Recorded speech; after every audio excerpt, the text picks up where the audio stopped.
हाय, शिल्पाच kitchen मराठीमध्ये तुमचं स्वागत आहे। आज आपण इथे शाही मटर पुलाव बनवत आहोत। तर चला बनवायला सुरुवात करूयात। शाही मटर पुलाव बनवण्यासाठी मी इथे 200 ग्रॅम पनीरचे पीसेस करून घेतलेले आहेत। या पनीरच्या तुकड्यांना थोडं मीठ आणि 1 चमचा कॉर्नफ्लोअर लावून घेते। कॉर्नफ्लोअर लावल्यामुळे हे आपण पनीर तळू तेव्हा ते क्रिस्पी होतात। तर आता आपण हे तळून घेऊया। त्यासाठी मी इथे गॅसवर कढई ठेवलेली आहे। ही नॉनस्टिकची कढई मी इथे वापरलेली आहे। त्यामध्ये 2 पळी तेल टाकले। तेलाऐवजी आपण तूप किंवा बटर देखील वापरू शकतो।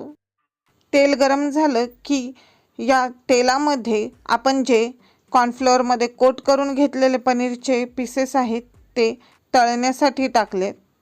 हे पनीरचे पीसेस लालसर होईपर्यंत तळायचे आहेत। गॅसची फ्लेम मीडियम ठेवलेली आहे। आता हे पहा, इथे आपले पनीरचे तुकडे चांगले लालसर तळून झालेले आहेत। ते मी एका प्लेटमध्ये काढते।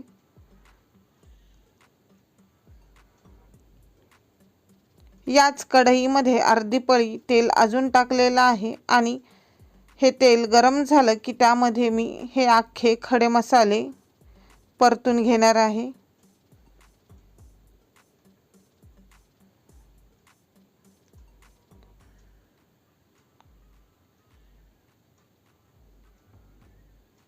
खडे मसाले परतल्यानंतर त्यामध्ये 2 हिरव्या मिरच्या टाकल्यात। त्याचबरोबर 1 उभा चिरलेला कांदा देखील टाकलेला आहे आणि याला ट्रान्सपरंट होईपर्यंत परतत आहे। कांदा परतत असतानाच यामध्ये मी थोडंसं हिंग टाकलेलं आहे। कांदा ट्रान्सपरंट झाला की त्यामध्ये 1 कप हिरवे वाटाणे टाकलेले आहेत। वाटाणे देखील 2 मिनिटं चांगले परतायचे आहेत। वाटाणे परततानाच मी यामध्ये चवीनुसार मीठ टाकलेलं आहे। जर आपल्याकडे ताजे वाटाणे नसतील तर त्याऐवजी आपण फ्रोझन वाटाणे देखील वापरू शकतो। वाटाणे परतले की त्यामध्ये 10-12 काजूचे तुकडे यामध्ये मी परतून घेते।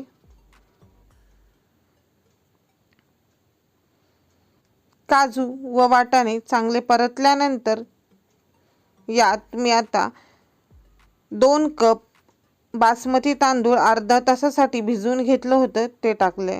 याला 2 ते 3 पाण्याने मी स्वच्छ धुवून देखील घेतलं होतं। तांदळाबरोबरच त्यामध्ये मी थोडेसे पुदिन्याची पानं देखील टाकलेत। तांदूळ चांगला परतून घ्यायचा आहे जेणेकरून आपला हा जो भात आहे तो एकदम खुला होईल, म्हणजेच सुट्टा होईल।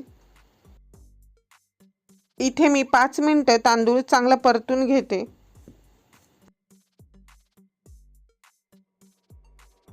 तांदूळ चांगला परतून झालेला आहे। आता यामध्ये आपण तळलेले पनीरचे तुकडे टाकायचे। त्याचबरोबर जेवढा आपण तांदूळ घेतलेला आहे त्याच्या दुप्पट पाणी ओतायचे। मी इथे 2 कप तांदूळ घेतला होता, त्यामुळे मी त्यामध्ये 4 कप पाणी टाकत आहे आणि अर्ध्या लिंबाचा रस टाकत आहे। हे सर्व मिक्स करायचे।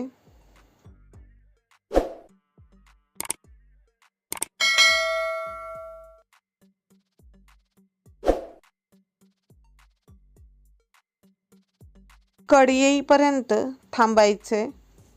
गॅसची फ्लेम स्लो करायची आणि मग त्यावर झाकण ठेवून याला 5 मिनिटं शिजू द्यायचं। भात शिजायला जास्त वेळ लागणार नाही, कारण आपण ऑलरेडी तांदूळ भिजवून घेतलं होतं, त्याच्यामुळे पटकन शिजलं जाईल। आणि जर तुमचं भांडं खालून पातळ असेल, त्या भांड्याचा बेस जर जाड नसेल तर त्याखाली तुम्ही तवा ठेवून याला शिजवून घ्या। तर इथे तुम्ही पाहू शकता आपला हा शाही मटर पुलाव तयार झालेला आहे।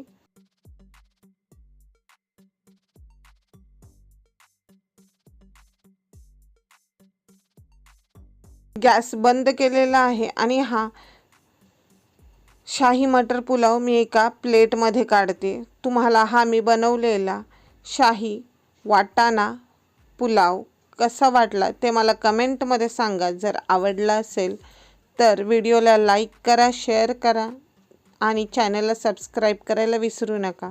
आणि हां, स्वतःची काळजी देखील घ्यायला विसरू नका.